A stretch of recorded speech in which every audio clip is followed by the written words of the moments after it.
At my brother's wedding, his bride's mother, Mary, said to me, With those legs, you're a slow walker and just a burden. then my brother's bride, Rachel, who was heading for a dress change, sneered at me and said, Your prosthetic leg is going to be in my glorious wedding video. It's the worst. It's a stain on my life and a disgrace to the Smith family. You should just leave. As the two of them snickered, I felt my heart beginning to break. But at that moment, my brother James rushed over to me and told them. You two should be the ones to leave. At that moment, he looked just like the big brother who had always protected me during our school days.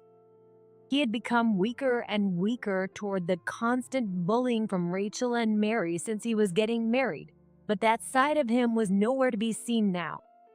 I was so moved by my brother's strong presence that I started to cry. Then Rachel, displeased that he chose to stand up for his sister instead of her, declared, I'm divorcing you. You don't understand your position as my husband. Once that happens, I'll make sure you get fired from your job. She said this with confidence, but the situation completely changed when her father, Daniel, rushed in. After hearing what Daniel said, Rachel turned pale. What happened next was something we could have never expected. My name is Ashley Brown. I'm 29 years old and currently work as a web designer. I was born without one leg. Because of this, I've used a prosthetic leg since I was a child. In elementary school, I always wore long pants to hide my prosthetic leg and avoid being bullied. But when I entered middle and high school, I had to wear a skirt as part of the uniform, and I started getting curious stares from students who came from other schools. The teachers tried to keep it under control, but I would still hear people whispering behind my back. I was always the center of attention at school events. But there was someone who always encouraged me through these depressing events. That person was my brother James. Every year, a few days after the opening ceremony, he would come to my class and check on me. Ashley, Big Bro came to check on you. How's it going? Getting used to the class? You're a bit shy, so if you have any worries, just come to me right away. Come on, James, stop yelling. See ya. While my classmates giggled, my brother would be concerned about me. And after he left the classroom, people would often tell me that he was funny. Thanks to my brother, I became close friends with many of my classmates. Although it was always a bit embarrassing at first, I was always grateful to my brother. In high school, I enjoyed drawing in the living room of our house as a hobby. My brother's friends would often come over, and they would give me snacks or say hello when they saw me in the living room. One of those friends was Ethan, who is now my husband. Hey, Ashley, drawing again? Next time, could you draw a character from my favorite comic book? Well, sure.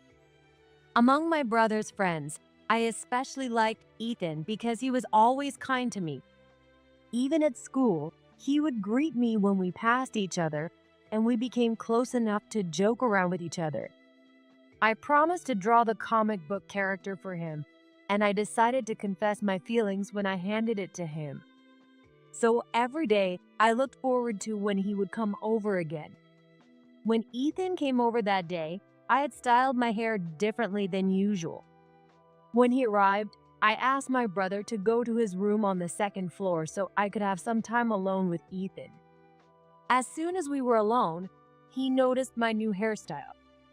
Ashley, you look different today, don't you?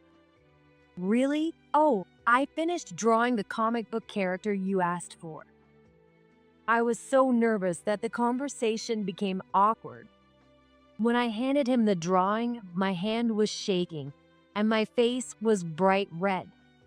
But I mustered up the courage to look him straight in the eye and confess. Well, I really like you, Ethan. Will you go out with me?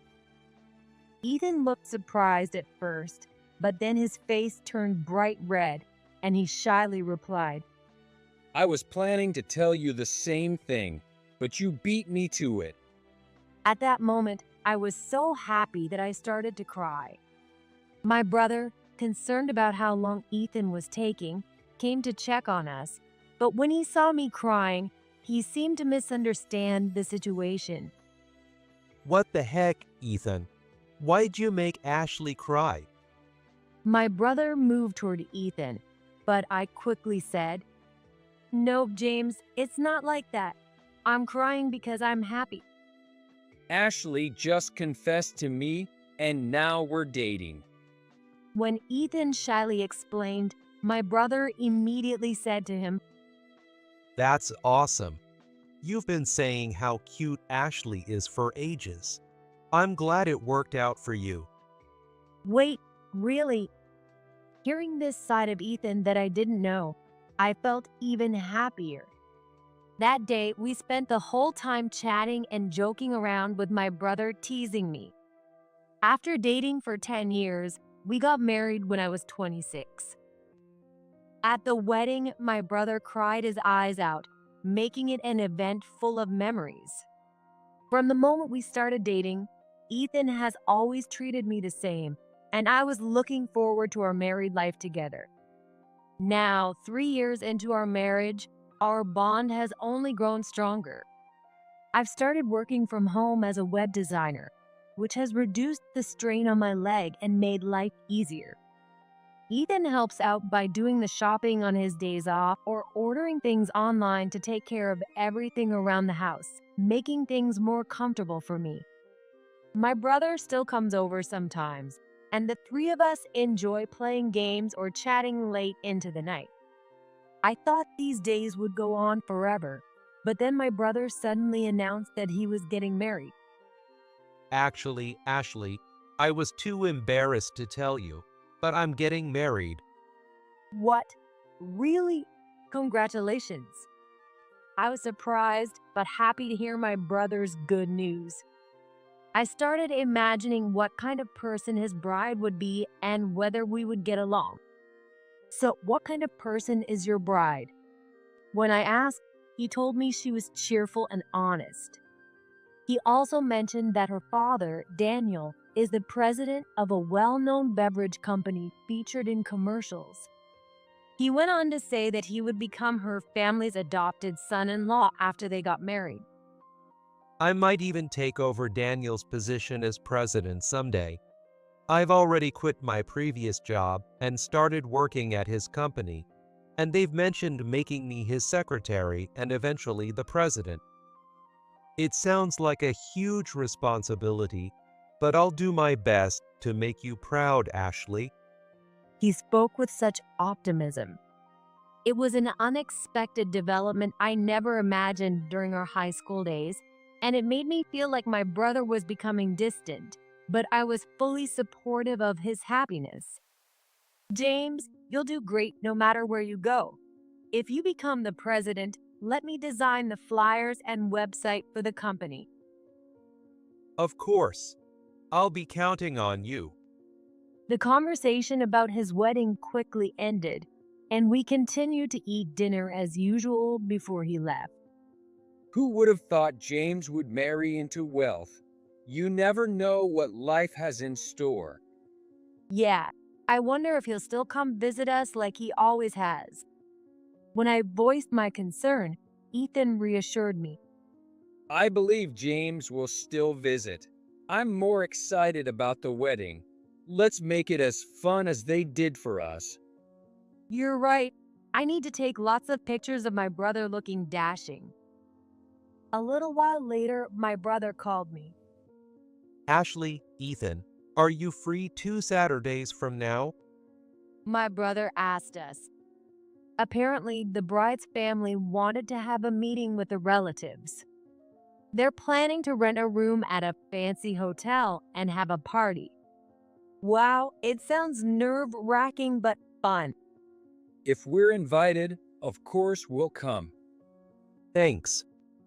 My brother quickly hung up, apologizing for the sudden request, mentioning that he was busy with the wedding preparations.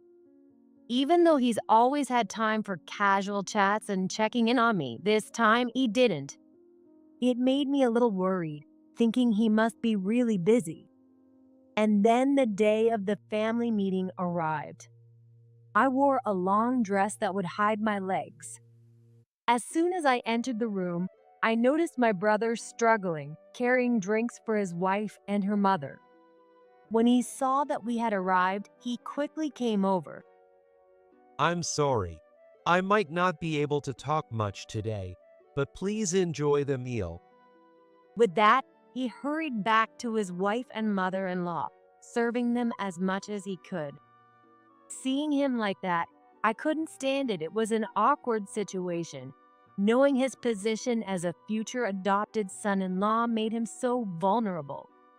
After a while, my brother's wife and her mother came over to greet us. Ashley, Ethan, let me introduce you.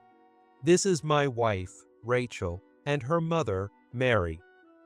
After introducing us, my brother was immediately called away by Rachel's father, leaving us alone with them. Nice to meet you. I'm Ashley, his sister. Ethan also greeted them, but Rachel stared intently at my face. You look just like James, and your hair is as messy as his. This party was announced at a luxury hotel, so you could have made a salon appointment, you know? She said this rudely, laughing under her breath. Ethan was about to speak up, but I stopped him and responded myself. It's not messy, it's naturally like this. Besides, I did go to the salon yesterday. Oh, really? And that's the best they could do. How unfortunate. Mary chimed in with her own snide remark, and satisfied, the two of them went back to their seats. A few minutes later, my brother returned, and Ethan told him what had just happened. I think their attitude was way out of line. I'm really sorry. It's okay. I spoke up for myself too. My brother's brow was furrowed in regret, feeling bad for not being able to stand up for me. But I was just glad to see that, even after getting married, my brother hadn't changed. As we talked, Rachel soon called out to my brother again. James, Auntie's glass is empty. Called away again, my brother apologized to us and rushed back to Rachel's side. Ethan and I were talking about how tough things seemed for him when Rachel's father, Daniel, approached us. So, you must be Ashley and Ethan. I'm Rachel's father, Daniel Smith. He handed us his business card smoothly. We hurriedly straightened up and accepted the card. We're grateful to have James as a member of our family. I hope we can continue to build a strong relationship. We're honored, thank you. Ethan and I responded, trying our best to handle the formal atmosphere. As we were talking with Daniel, Rachel came over, glaring at us. She stopped right in front of me and suddenly said loudly, Hey, what's up with your leg? That leg over there, is it made of metal? She leaned in, trying to get a closer look. I hadn't been trying to hide it, so I lifted my skirt slightly and explained that I wear a prosthetic leg. Daniel listened to my explanation attentively, but Rachel made a disgusted face and muttered, Wow, someone with a prosthetic leg is going to be my sister-in-law. It seemed like neither Daniel nor Ethan heard her, but I felt a chill run through me. Then, as if nothing had happened, Rachel suddenly started encouraging me. You've had a tough time, haven't you? If there's anything I can do, I'm here for you. She patted my shoulder before quickly heading over to Mary, whispering to her. The two of them snickered, and Mary glanced over at my leg. They were probably laughing at it. I was so upset that I almost cried, but I held back with all my strength. The family meeting eventually came to an end, and Rachel's relatives and family started to leave one by one. Since it was a standing party, my leg was tired, so I decided to sit and rest for a bit before heading home. Are you okay? Should I call a cab? Ethan asked, concerned, and offered to arrange a taxi for me. I was afraid of people whispering about my prosthetic leg again if I took the train, so I agreed and asked him to get a taxi. During the ride, I couldn't stop thinking about Rachel and Mary. Their faces and words kept replaying in my mind. If I strongly rejected Rachel, I wasn't sure what would happen to my brother. From what I saw today, it was clear that my brother, as he was going to be an adopted son-in-law, couldn't stand up to Rachel or Mary. I worried that his life would become even more difficult, so I decided to keep quiet and endure it without telling anyone. A few weeks later, a package arrived for me from Rachel. A package from Rachel? I wonder what it could be. Did we talk about anything at the family meeting? I don't know. I can't remember anything. I had no idea what the package was, but I opened it anyway. Inside was a party dress, apparently meant for the wedding. There was also a letter. The letter said that she thought the dress would look great on me and asked me to wear it to the wedding. Wow, Rachel's so thoughtful. The color suits you too, Ashley. That's really nice of her. Ethan praised Rachel enthusiastically.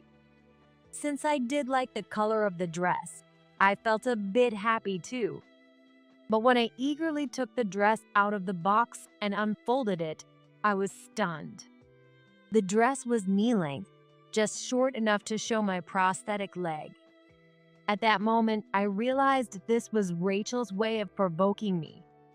She knew about my prosthetic leg and sent this dress specifically to make sure it was visible. I was considering getting another dress when the phone rang. Hello, Ashley. Rachel really wants to talk to you. Can I put her on? My brother seemed to have no idea. When I agreed, Rachel came on the line, giggling.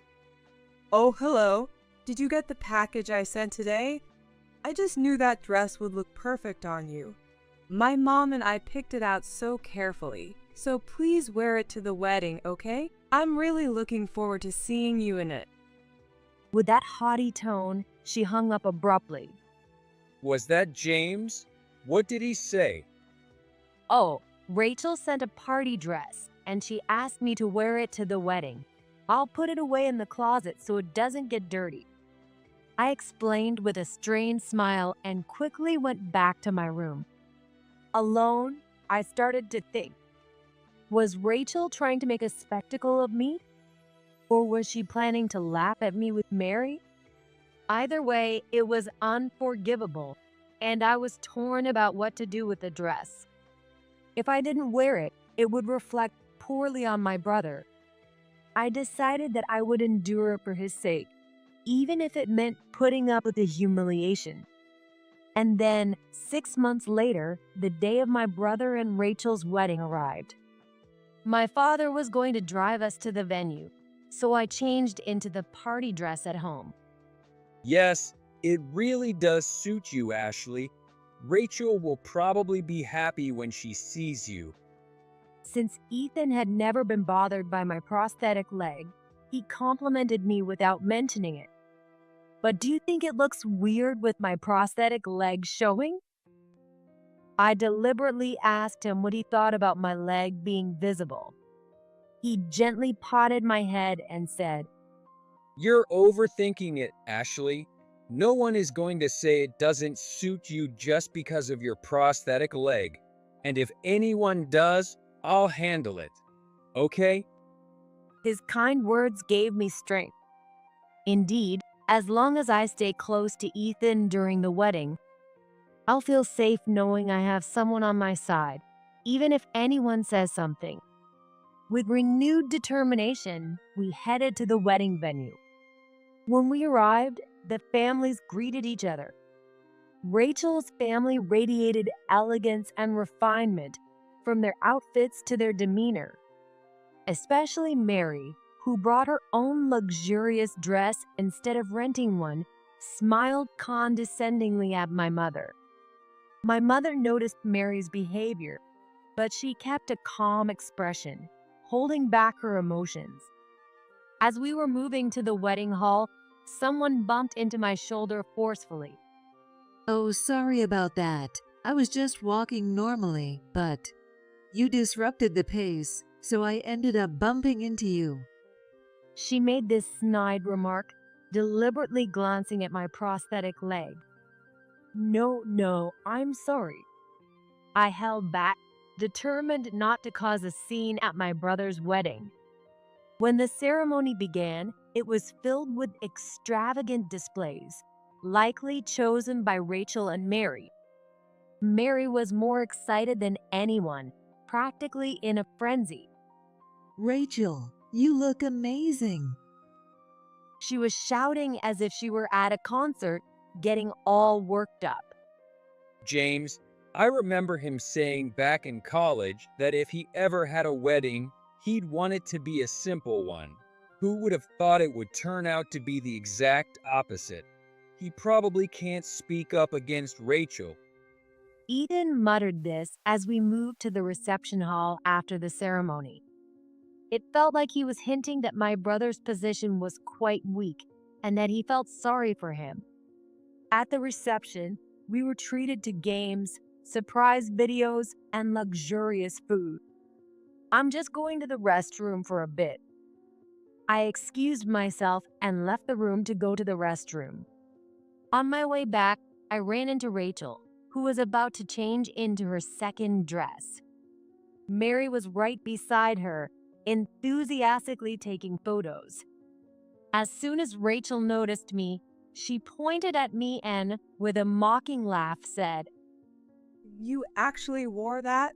Oh my gosh, it's so embarrassing having a girl with one leg at my wedding. You don't belong at such a grand event. Just go home already. She laughed as she said this. It became clear to me that she had sent that dress just to mock me.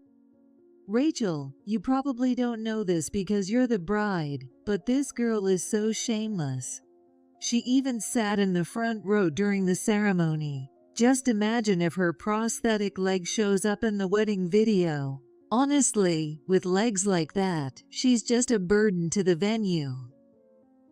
She should leave right now. What?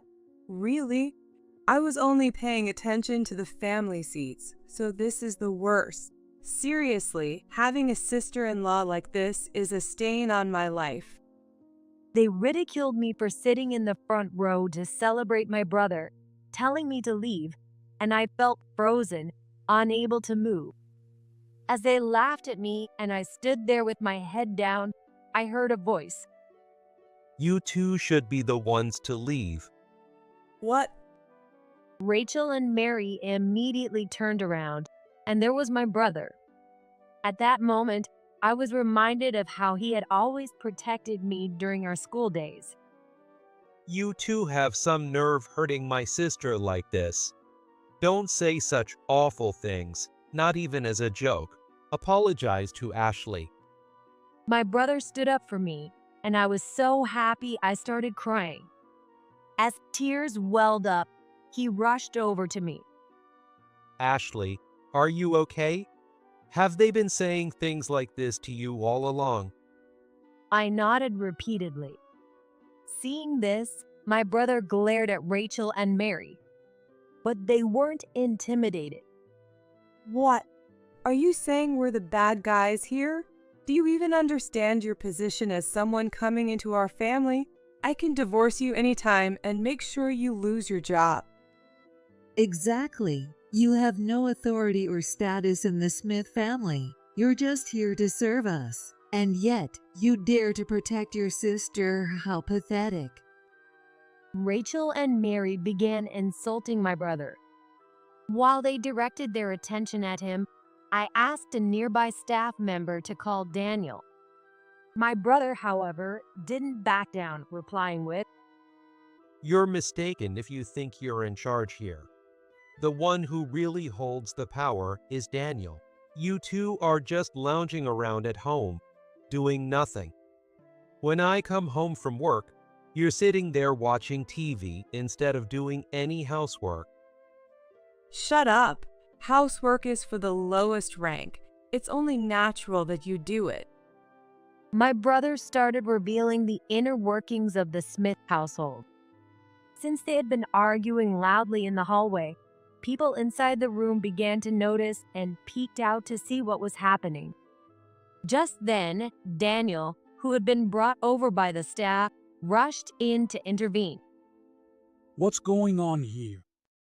With Daniel stepping in, the argument was temporarily halted. Noticing that I was there, Ethan quickly came to stand by my side. So, Rachel, Mary, James, what were you all doing? Everyone was waiting in the room. As soon as he said that, Rachel began making excuses. I've already decided to call off the wedding with James. We're getting a divorce, so Dad, fire him immediately. What? Daniel didn't take his daughter's words at face value. Instead, he calmly asked my brother and me for our side of the story. My brother explained that he had witnessed Rachel saying hurtful things to me. I then told Daniel about all the things Rachel had done up until now. At the family meeting, she looked at my prosthetic leg and laughed mockingly from a distance with Mary. And today, they told me to leave because it would be embarrassing if my prosthetic leg appeared in the wedding video. And this party dress? Rachel bought it and sent it to me, deliberately making sure it was short enough to reveal my prosthetic leg. She was trying to make me a spectacle. As I said this, Rachel began to panic. What are you talking about? Ashley, I genuinely thought that dress would look great on you. And when I told you to leave, I was just worried that your leg might be hurting. You also said that having someone like me as a sister-in-law is a stain on your life. What did you mean by that? When I pressed her, Rachel turned pale and fell silent. She was probably scrambling to come up with an excuse in her head. In the meantime, the staff member who had been holding Rachel's dress shared the truth with Daniel as well.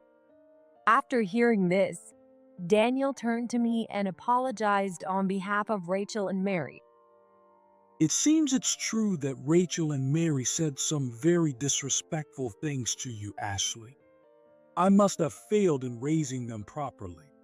I'll also apologize to your parents later. I'm truly sorry. After apologizing, Daniel turned to my brother and began to speak. You're free to divorce my daughter if you wish. But I admire your work skills, James. Please don't resign. Would you consider becoming my secretary instead? Rachel was more shocked and furious than anyone else at this. What? Dad, this is unbelievable. Why would you still want to keep him employed? Thanks to me, he got a better job than he had before. If we're getting divorced, firing him is the only logical thing to do. This is outrageous. It seemed she couldn't bear the thought of James becoming Daniel's secretary. Her anger was even stronger because James had insulted her earlier. But Daniel, who understood Rachel better than anyone, said, The real outrage here is your behavior. While James has been working hard, you've been out wasting your parents' money and haven't even done any housework. It's time for you to move out and live on your own. He said he had spoiled her too much and planned to kick her out of the house, even though she was unemployed. Realizing she couldn't handle this, Rachel began pleading with him desperately. No, no, no. I'm sorry. I'll do all the housework from now on, so please don't make me leave. I'm begging you. With tears in her eyes, she desperately tried to convince him. But Daniel's resolve was much firmer than she had imagined. No, you need to learn to be self-reliant. You've relied on your parents all your life, and now it's led to this disgraceful behavior. As he said this, Rachel collapsed to her knees, sobbing. Mary, trying to comfort her, began to defend her daughter. Isn't this a bit too harsh, forcing such a sweet girl to live on her own? If you're so worried, why don't you move in with her? What? Well, Mary started to stammer, which made Rachel suspicious. Wait, what? You're planning to abandon me and continue living as you always have. As she glared at her mother, Mary began to sweat and grew increasingly agitated. Unbelievable. You were the one who said that her prosthetic leg was a disgrace and a burden, and now you're going to put all the blame on me? hey, I never said anything that awful. Mary, aware of the people around her, tried to lower her voice. I couldn't tolerate her behavior any longer and quickly added, Mary, you did tell me that I was a disgrace to the Smith family and that I should leave, didn't you? I said this with a smile, and Mary's face turned pale. Even Daniel said to her, It seems I failed to raise you as well, Mary. My own family has become a disgrace here. You need to start giving back to society. Volunteer work would be a good start. Daniel scolded them both. He then escorted Rachel and Mary to a separate room and apologized to the relatives and friends who had attended. At this joyous occasion of a wedding, I deeply apologize for causing such an incident. We will be returning the monetary gifts later. Daniel announced loudly, apologizing to each person individually. My brother, as the groom, joined Daniel in apologizing. As we helped return the wedding gifts, many of the relatives and friends who attended spoke to us, telling me not to worry about any comments made about my prosthetic leg. Their words gave me courage, and I shed tears of happiness.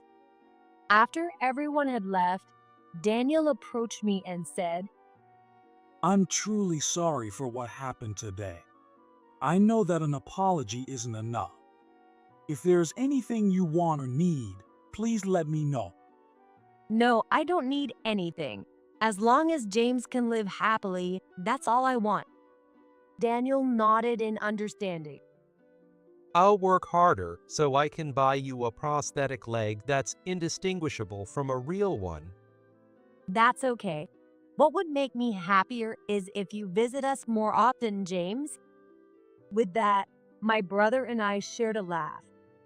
A few months later, my brother was promoted to secretary. He's been working hard, learning from Daniel and observing his work closely. Although he seems very busy, my brother looks incredibly happy. Of course, on his days off, he still comes to our house, and we hang out as we always have. Rachel and Mary have reportedly started living in an apartment far from the family home. Neither of them has any work experience, and they've been failing job interviews because of their arrogant attitudes. Their pride, along with their desire to maintain their previous lifestyle, has led them to rack up debt from shopping at high-end grocery stores. It'll be interesting to see how much further they fall. Daniel hasn't offered them any help and is currently preparing for divorce. Even though I was born without one leg, I've always had confidence that I'm more fortunate than many others. I hope that I can continue living happily with my brother and Ethan.